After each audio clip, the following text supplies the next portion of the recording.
राम राम राम राम राम राम राम राम पराक्रमबलवन्तं मनरागति सौन्दर्यसार सर्वस्वं वन्दे नन्दात्म्यं महः प्रपन्नपारिजाताय तोषिणेश्वरिकृपाणये ज्ञानमुद्राय कृष्णाय नाथाय नमः।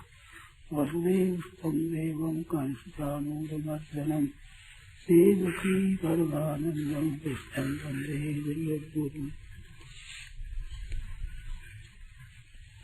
कंसे विभूषितकरान्धवनीतदाभात् पीताम्बराधरुणबिम्बफलाधरोष्ठवात् पूर्वेन्दुसुन्दरमुखादरविन्दनेत्रात् कृष्णात् परं किं सत्यमहं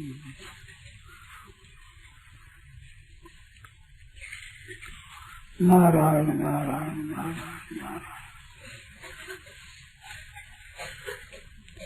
एक पुरुष आया कि परमात्मा प्राप्ति हो चुकी है, इसका ज्ञान साधु को किस समय कैसे होता है, इसको परमात्मा की प्राप्ति हो चुकी है, इस बात का ज्ञान साधक को कब होता है, कैसे होता है, इस ज्ञान की जरूरत नहीं है। ये ज्ञान कर नहीं सकते हम। हमारे से अधिक पढ़े हुए की परीक्षा हम नहीं कर सकते। हम परीक्षा करते हैं हमारे से कम पढ़े हुए की। एक बात याद आ गई, बड़नी से सत्संग होता था, कई वर्षों की बात है, बड़ी चला जाए। उस समय एक आदमी आया मेरे पास एकांत में बात करने के लिए। उसने पूछा कि आप इतने वर्षों से सत्संग कराते हैं, यहाँ आते हैं, कोई अच्छा महात्मा बताइए जिसका हम संग करें, ऐसे अच्छे महात्मा बताइए। मैंने कहा आपकी बात मेरे समझ में नहीं आई। फिर कहा उसने कि अच्छे महात्मा हो तो आप बताओ, उनका हम संग करें, सत्संग करें। तो मैंने ये उत्तर दिया कि आपकी बात मेरी समझ में नहीं आई। अकल में नहीं ऐसी बात किया, उत्तर क्या दे, समझ में आवा तो उत्तर दूंगा। फिर वही अक्षर आपके समझ में आ गए, आज पूछने वो समझ में आ गए, परंतु आपके पूछने का भाव मेरे समझ में अकल में बैठा नहीं। मेरे बताए हुए महात्मा को आप महात्मा मानोगे, फिर संग करके लाभ उठाओगे, तो परीक्षा करने वाला मैं पहले बैठा जाऊं क्यों वहां। मेरी परीक्षा में कुछ तत्व है, तब तो मेरी परीक्षा सच्ची है तो उठ क्यों जाओ, मैं बैठा ही हूँ। अरे झूठी है तो फिर क्यों पूछू, मेरे को समझ में नहीं आई। मेरा ये प्रश्न समझ में नहीं आया कि अच्छा महात्मा बताओ तो मैं क्या सीखूं। अब हमारा महात्मा अच्छा बताओ तो अच्छा मन लगा, परीक्षा मैं करूंगा तो मैं उनसे छोटा हुआ बड़ा हुआ, और वो मिल गया फिर उससे क्यों कर सकता हूँ। अकल अकल समझिए।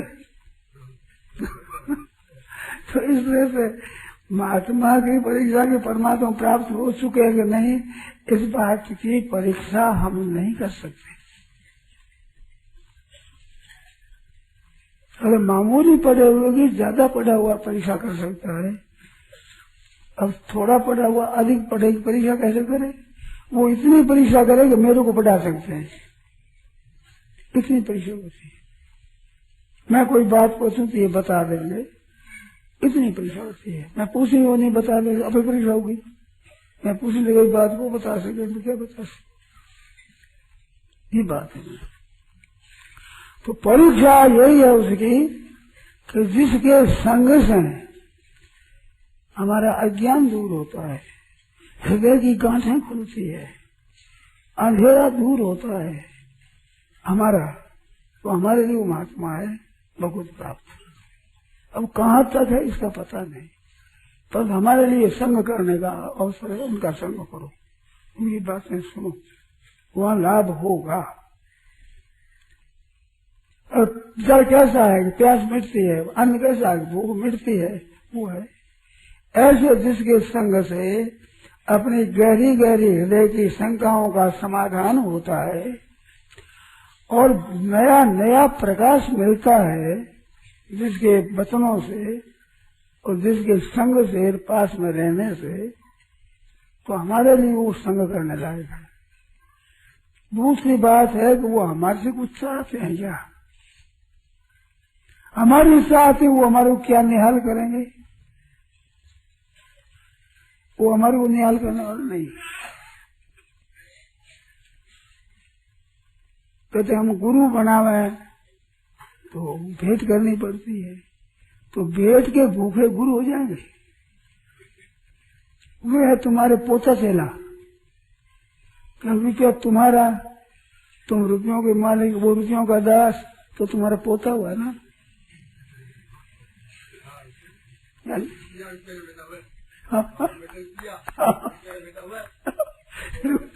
तुम्हारे को निहाल कैसे करेगा? तुम्हारे से निहाल वही कर सकता है, करे तो कि तुम्हारे से किसी तरह की गर्ज नहीं है, रुपये पैसे की, मान बढ़ाई की, आदर सत्कार की, रोटी कपड़ा की, कोई तुम्हारे से आशा जिसकी नहीं है। अब वे भगवत प्राप्त है कि न है, अधूरा है, पूरा ही हो गया मतलब। और तुम्हारी दृष्टि में तीसरी बात, तुम्हारी दृष्टि में ज्ञान योग, कर्म योग, भक्ति योग, रह योग, हठ योग, राजयोग, मंत्र योग, अनासक्ति योग, कई तरह के योग है। तुम्हारी दृष्टि में जितने तुम्हारे को अच्छे अच्छे पंडित मिले हैं, साधु मिले हैं, जानकार मिले हैं, उनसे अधिक जानकार तुम्हारी दृष्टि में दिखे कि ज्ञान योग, भक्ति योग, इसी विषय में बड़े गहरे जानकार हैं। जितने मिले उनसे ज्यादा जानकार है, उनका संग करो। अब वो कहाँ तक पहुंचे हुए, तुम्हें क्या मतलब है? उनको अपने लाभ लेना है तो उनसे लाभ लो। तो ऐसे अपनी परीक्षा करो, उनकी परीक्षा मत करो। उनकी परीक्षा नहीं कर सकते आप। अपने विचार करो कि हमारे दैवी संपत्ति आती है, आदर संपत्ति मिटती है, हमारा भी लोभ मिटता है, हमारी शंकाओं का समाधान होता है। गहरी गहरी बातें जिनको हम नहीं समझते, ऐसी बातों पर आप ही जिसके संग करने से, भजन सुनने से ज्ञान होता है, प्रकाश मिलता है, तुम आज संग करो। एक बात और कहता हूँ कि गुरु शिष्य का संबंध मत जोड़ो। उनको गुरु बनाओ, शिष्य बनाओ, ये संबंध मत जोड़ो। गुरु से तो कह रहे चेला हो तो बताऊंगा, मैं कहता हूँ चेला मत बनो। चेला बनने से बन जाता है और घर से जीता रह जाता है, और अच्छी कोई महात्मा मिलते उससे जीत जाएगा, वही बढ़ जाएगा देना बस। अब उससे बड़ा कैसे जाएगा? वो गुरु को तो छोड़ेगा नहीं, गुरु उसको छोड़ेगा नहीं, तो बदल लग जाएगी। इस बात से समझ, गुरु से ज्यादा आदर करो, सत्कार करो, सेवा करो और सत्संग करो। पर गुरु शिष्य का संबंध मत जोड़ो। संबंध जोड़ने फंस जाओगे वहां। संबंध तो संसार का भी नहीं छूटा है तो नया क्यों करो? फिर फंसोगे। क्या संसार के संबंध कम है? घना ही संबंध है, फिर नया संबंध करके क्यों फंसो भाई? ये बात है महाराज। हम कैसे परीक्षा करें बोलो? और कब करें? कब कब तो तुम्हें तो जब जरूरत हो तब कर लेना, और कैसे कर लेना तो अपनी परीक्षा से परीक्षा कर लेना।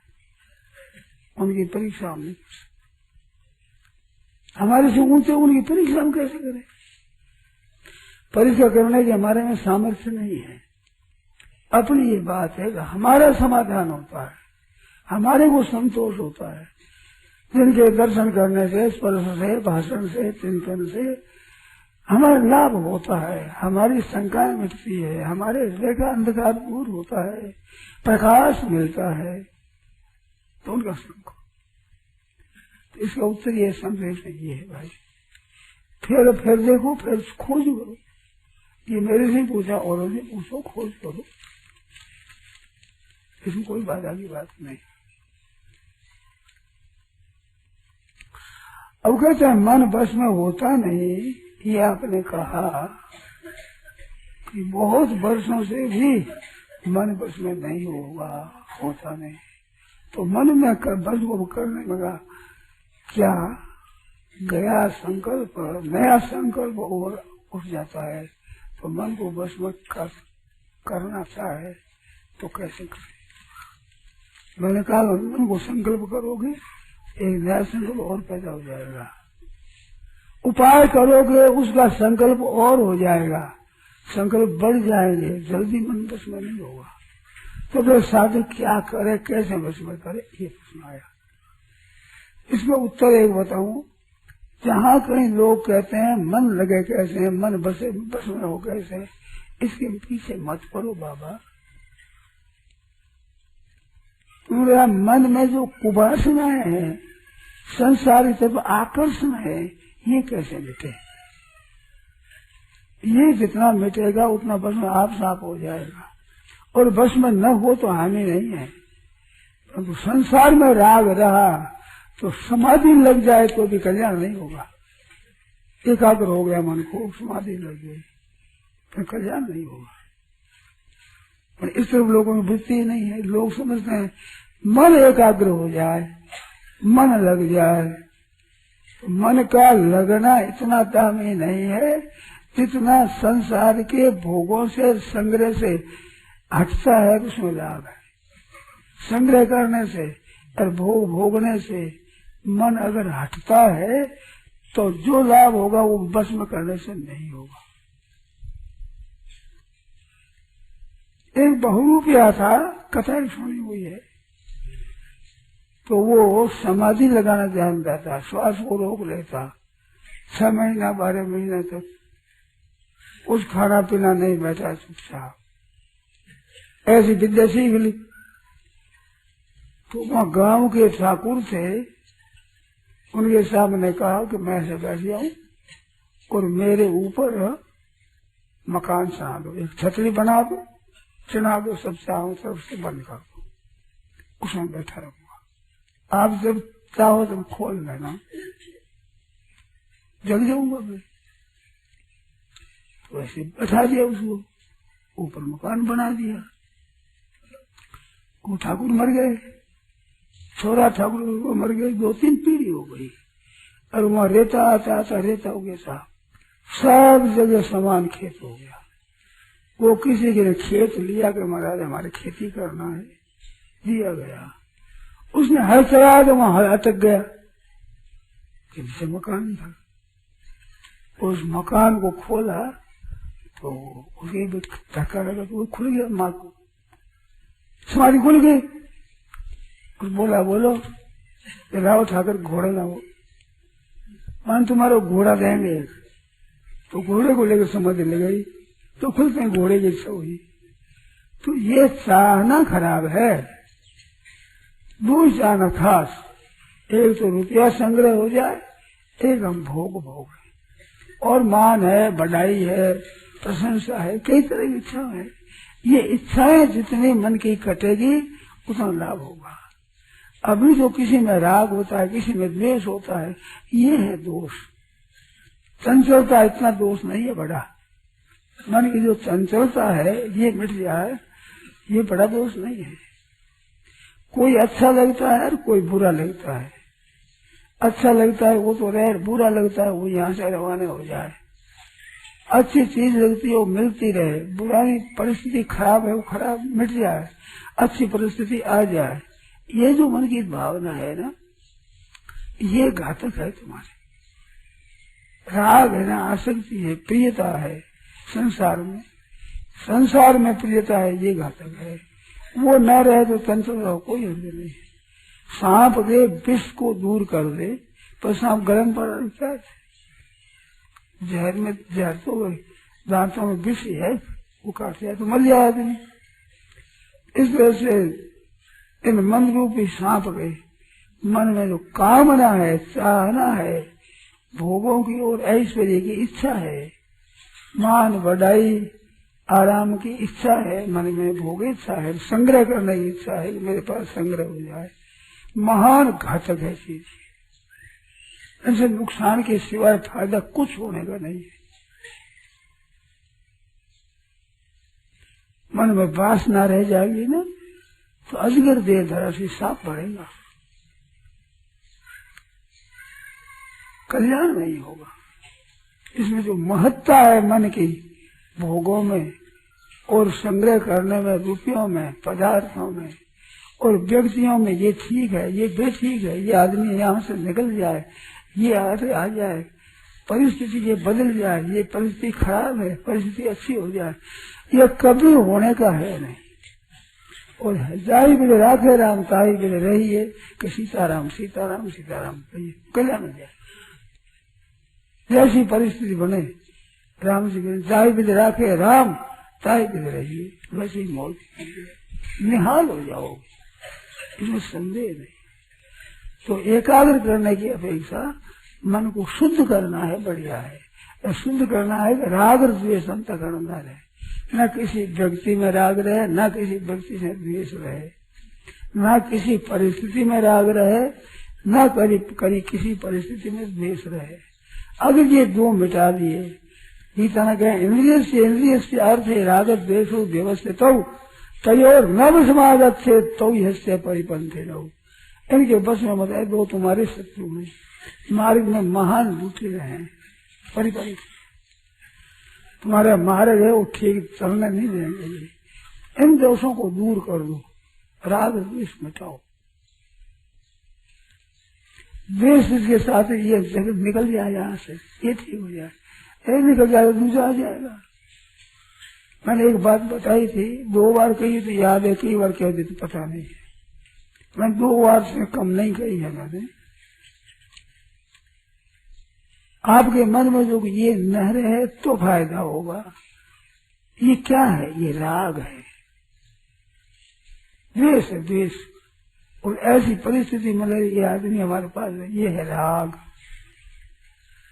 तो राग पूर्वक ग्रहण करना और द्वेष पूर्वक त्याग करना, ये ग्रहण करना राग त्याग करना कुछ अर्थ नहीं रखता। इससे कोई लाभ होने वाला नहीं होगा, ना ग्रहण से लाभ होगा ना त्याग से लाभ होगा। क्योंकि राग और द्वेष खास मुख्य उनको तो आपने आदर दिया, द्वेष पर नहीं रहे, ये आदमी यहाँ न रहे तो आदमी इतना दोषी नहीं सकता, द्वेष दोषी है। और ये आदमी यहाँ रहे, राग जितना दोषी है ना उतना उसका रहना कुछ नहीं है। तो ग्रहण और त्याग, राग पूर्वक ग्रहण न हो और द्वेष पूर्वक त्याग न हो, फंसी हो जाएगा। तो राग और द्वेष हुए बाद तो ये से परिपंथ न हो, ये जीवन में अपना सुधार करे कि राग और द्वेष नहीं हुए, दोनों को बस में न हो। बहुत वर्षों की बात है, कलकत्ते रहता था 8 महीना। उन दिनों घूमने गया तो मन में आया कि राग द्वेष तो बड़ा कठिन काम है, तो राग द्वेष सर्वथा मिट जाए, ये तो कठिन काम है। अगर तो तैयार न बस में आ गए, पर अब ठीक बस में न होना ये तो हाथ की बात है। राग पूर्व ग्रहण और द्वेष पूर्व त्याग ये बस में हो गए। राग वो चीज ग्रहण करी, द्वेष इस चीज का मनुष्य का त्याग कर दिया, बसमन विच्छेद कर दिया, तो ये ग्रहण और त्याग कल्याण करने वाला नहीं है। तो और ना बस में आदत थे, इससे हमें संतोष हुआ कि ये बात उपाय चाहिए, बसीभूत न हो। कोई काम करे तो इसके बसीभूत हो न करे, उनसे संबंध विच्छेद कर दो, ठीक हो जाएगा। नहीं हो आपका द्वेष तो रख लिया, खास द्वेषी चीज है बस रख ली, वस्तु चालू हो गई, भक्ति चालू हो गई, क्या बात है। अच्छी वहां पर जहर जहर और अच्छी पतन करने वाली चीज को पकड़ लिया, द्वेष को पकड़ लिया मन में और संबंध विच्छेद कर दिया, उसको अलग कर दिया, कोई दोष बहुत भरा हुआ है। ऐसे राग पूर्व ग्रहण में और द्वेष पूर्व त्याग में कल्याण नहीं होता, उद्धार नहीं होता। और परिस्थिति बदलने की अपेक्षा परिस्थिति का सदुपयोग करना ये दामी है। बदल नहीं सकते आप, दूसरी और परिस्थिति आ जाएगी तो उसमें और दुख है, इसमें नया दुख और होगा, जिसका अभी पता ही नहीं आपको। हम निर्धन है, धनवान हो जाए तो बड़ा सुख हो जाए, धन हो जाए तो इतना दुख होगा जो वह दुख है ही नहीं, पता ही नहीं आपको कि धन में कितना दुख है, धन होने से कितनी आफत है, ये आपको पता नहीं, धन होने से पता लगेगा। अब आज का तो रखें कहाँ, इसका करें क्या?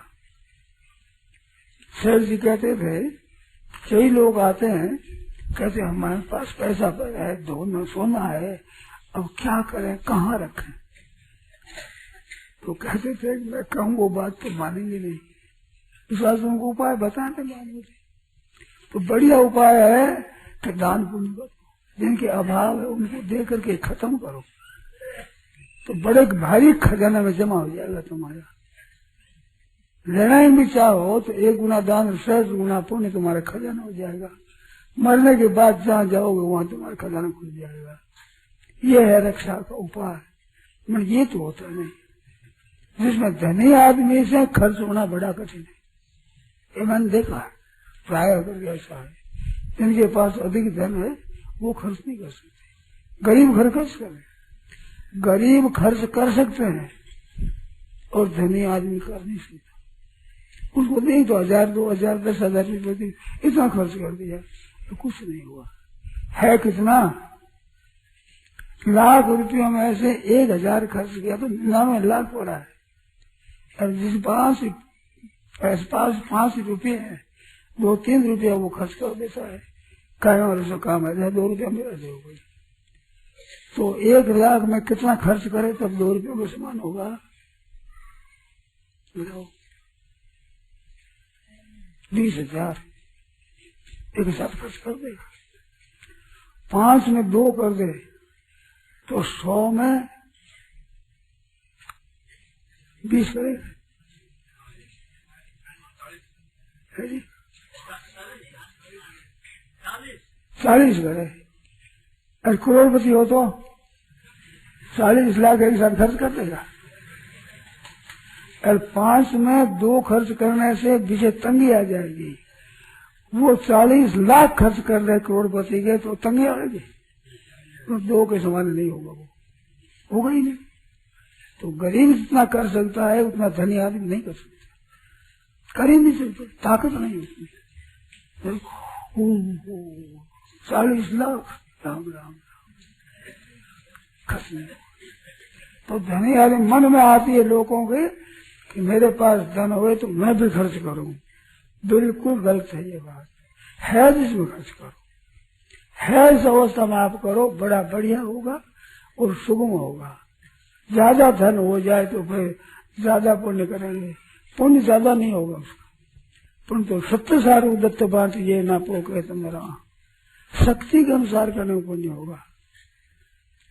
5 रुपयों वाला 2 रुपया खर्च कर दे, करोड़पति 40 करे तो उतना नहीं होगा। बस इस बार से धन हमारे पास कर्ज क्या करें, हम तो पुण्य तो थोड़ा कर सकते हैं। माल पर जगात लगती है, इनकम पर टैक्स होता है, इनकम भी नहीं टैक्स किस बात का? तो तुम्हारा इतना होगा नहीं भाई। इस बात से ज्यादा धन की इच्छा करना, धर्मार्थम जैसे व्यक्तिया, जिसकी इच्छा है कि धर्म करेंगे, दान पुण्य करेंगे, ज्यादा होते ज्यादा करेंगे, वरुण तो मेरी था उसकी चेष्टा मत करो। काजा लगा लो फिर धो लेंगे तो लगे थे क्यों हो? तो साफ है बात, सच है कि नहीं इनको लगा दें, हमारे घर में खर्च चलती है पानी की, उसे साफ कर लेंगे। गलती है, जहाँ घना हो तो दान पुण्य ज्यादा करेंगे। कागज से जितना कपड़ा खराब होगा उतने पानी से कादा साफ हो जाएगा, 7-8 गुना लगेगा, लेकिन फिर भी इसमें मैल बैठ जाएगा, वो दूर होगा नहीं। ऐसे रुपयों का मैल बैठा तो वो दूर नहीं होगा। सब किसी दान पुण्य कर दो तो इस बात को जानते नहीं, इधर ख्याल नहीं है, वृत्ति जाती नहीं है। इतना खर्च कर दिया साहब, इतना कर दिया, क्या शक्ति कितनी है, कितना कर सकता है, कितना किया, ये बात है। अपने में ताकत है उसके अनुसार आप करो, नहीं कर सकते तो अपनी गरीबी है, मामूली पढ़ा लिखा है, समय थोड़ा है, तो आपके ऊपर जिम्मेवारी भी थोड़ी है। थोड़ी जिम्मेवारी का पालन करना सुगम है, ज्यादा जिम्मेवारी का पालन करना कठिन है। इस बात से जितने थोड़ी संपत्ति है, थोड़ी चीज है, उतनी भगवान की तुम्हारे ऊपर कृपा है, तुम जल्दी अपना उद्धार कर सकते हो। इस वास्ते जिस विधि में भगवान ने हमारे को रखा है, जैसी परिस्थिति में, उसी परिस्थिति में तुम अपना कल्याण कर सकते हो। परमात्मा की प्राप्ति के लिए नई परिस्थिति आ जाएगी तब होगा, बिल्कुल गलत है, सोलाना नहीं सोलाना। जिस परिस्थिति में आप स्थित हो, इसी परिस्थिति में परमात्मा मिल जाएंगे। परमात्मा परिस्थिति के अधीन नहीं है, परमात्मा योग्यता के अधीन नहीं है, परमात्मा विद्या के अधीन नहीं है, परमात्मा आपकी चतुराई के अधीन नहीं है, परमात्मा समय के अधीन नहीं है। वो तुम्हारे भाव के आई है, भाव को देखते हैं और परवाह नहीं। धन से अपने किस पर अधिकार कर सकते हैं? जो लोभी आदमी है उसको धन से अधिकार कर सकते हैं। बल से अधिकार किस पर कर सकते हो? निर्बल है, तुम्हारे से निर्बल है, उस पर बल से अधिकार कर सकते हो। योग्यता से अधिकार किस पर होगा? जो अयोग्य होगा, उस अयोग्य पर योग्यता से अधिकार होगा। तुम्हारे बलवान अधिक है, धनवान अधिक है, योग्य अधिक है, उस पर किसने अधिकार करोगे? आपके पास जो संपत्ति है, जो आपकी विद्या है, जो बुद्धि है, कला कौशल है, चतुराई है, बुद्धिमानी है, इन बातों से परमात्मा और महात्मा राजी नहीं होते, इनके गुलाम राजी होंगे। धन से धन के गुलाम राजी होंगे तो वे राजी नहीं होंगे। वे राजी होंगे तो वे संत नहीं है, अगर वे राजी होंगे तो संत नहीं, और संत होगा वो राजी होगा नहीं। तो क्यों नए धन की इच्छा करो, नई परिस्थिति की क्यों इच्छा करो? जरूरत नहीं है जिस परिस्थिति में रहो, भगवान वहां मौजूद है। बढ़िया से बढ़िया परिस्थिति वाले के लिए भगवान जैसे वैसे ही, घटिया से घटिया परिस्थिति वाले के लिए भगवान वैसे ही वैसे। इस वास्ते अधिकता की इच्छा करना है, ये गलती है। इस वास्ते मन कैसे एकाग्र हो? अरे तुम है जैसा मन से भगवान करो, भगवान का नाम लो, पुकारो, हे नाथ क्या करूं, हे प्रभु आप में मेरा मन लग जाए, हे प्रभु मेरा मन लग जाए। जहाँ भक्तों के चरित्रों से, जिन पुस्तकों से भगवान मीठे लगने लगे, वे तुम्हारे उद्धार करने वाली चीज है। चाहे एकाग्रता न हो, चंचलता न मिटे, परवाह नहीं। वो चंचलता और एकाग्रता मिटेगी तो सिद्धियां और आफत करेगी, कल्याण नहीं होगा। कल्याण तो सबसे सुगम उपाय है कल्याण का। संसार में अगर कोई सुगम है तो परमात्मा की प्राप्ति ही सुगम है, इसके समान कोई सुगम नहीं है। इस बात से मन को बस करने की जरूरत नहीं है, बल बुद्धि आदि के बस की जरूरत नहीं है, परीक्षा करने की जरूरत नहीं है।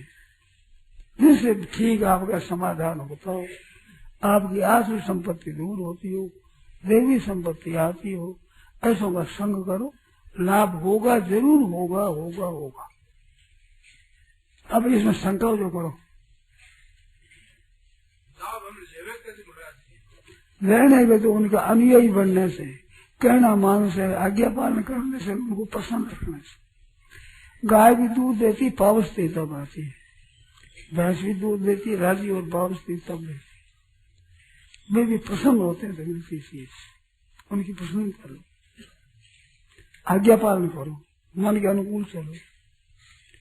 जबरदस्ती आ जाएगा महाराज। संत महात्माओं से मैंने सुनी है कि हमारे से बात कोई कंठ पकड़ कहा जो कहा लेगा, कहलाने वाला अगर कंठ पकड़ के करा जो करा लेगा हमारे से, कि बिना रह नहीं जाएगा हमको।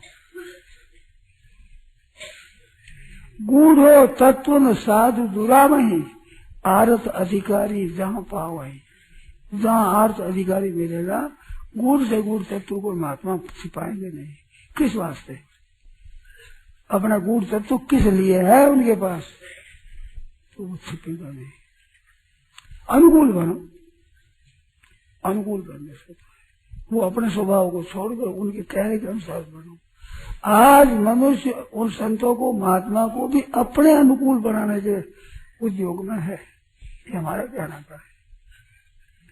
मैं तो मेरे साथ में रहने वालों के लिए ऐसी बात भी कही है कि देखो भाई, आज्ञा पालन करने से कल्याण हो तो मेरा होना चाहिए, तुम्हारा नहीं। मैं तुम्हारी जितनी बात मानता हूँ तुम उतने नहीं मानते हो। तो आज्ञा पालन मातम मेरे को होना चाहिए, तुम्हारे को होना चाहिए। बोलो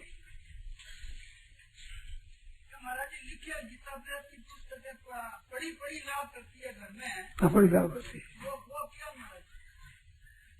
हमारे मित्र थे चिन्मराम जी, आपने देखा होगा ना।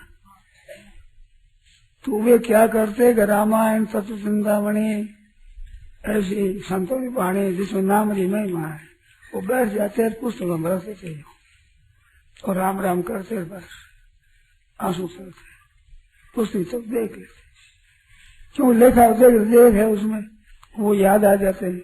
इन पुस्तकों के पास हम भीतर बैठे बैठे नाम जप करते, देखने मात्र से, पुस्तक रहने मात्र से लाभ होता है। उसमें शक्ति है, ताकत है, लाभ होता है। ये तो हमने देखा है। केवल देखते हैं, विनय पत्रिका देख लिया तो उसमें अच्छे पद है वो याद आ जाते हैं। तत्व चिंतामणि देख लिया तो उसके लिखे हुए पद याद आ जाते हैं, भाव याद आ जाते हैं, बड़ा संग हो जाए, बड़ा सत्संग हो जाता है। इसे बड़ी बड़ी पुस्तक कल्याण करेगी। सिनेमा का गाना और उपन्यास, ये गल्प आदि की जो आजकल के है, ये पुस्तकों पढ़ी पढ़ी कल्याण में आपको पसंद करेगी, आपको अधोगति मिल जाएगी पढ़ी पढ़ी, क्योंकि वही संस्कार उद्बुद्ध हो गए। कुसंग है महान, इसको रुचिपूर्व करते हैं आजकल के छोरे। रुचिपूर्व करते हैं वो जितना असर करता है, बिना रुचि सत्संग को असर भी करेगा।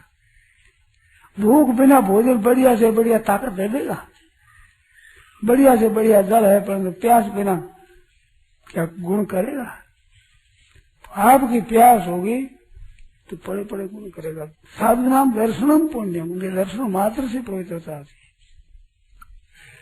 ये बात है, तो बड़ी बड़ी कल्याण करती है।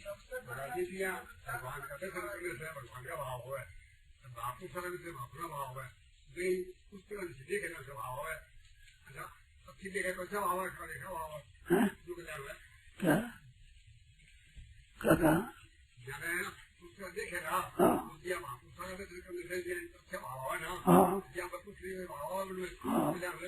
वह निकलन तो भाव से हो है।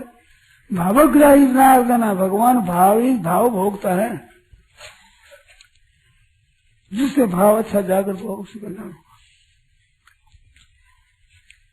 हाँ, इस तरह से क्या आवाज आए तुझे? क्या कहे? क्या कहे? पर सुना नहीं। मैं क्या करना, चुप रहना चाहिए। हल्लो क्यों मचावे? अब बढ़िया चीज मिले हल्लो मत क्यों मचावे? हल्लो मचाओ तो बढ़िया काम मिले। भूखे को भोजन मिल जाए तो क्या करे? अरे भोजन कर रहे और क्या करे? तो हल्लो करे।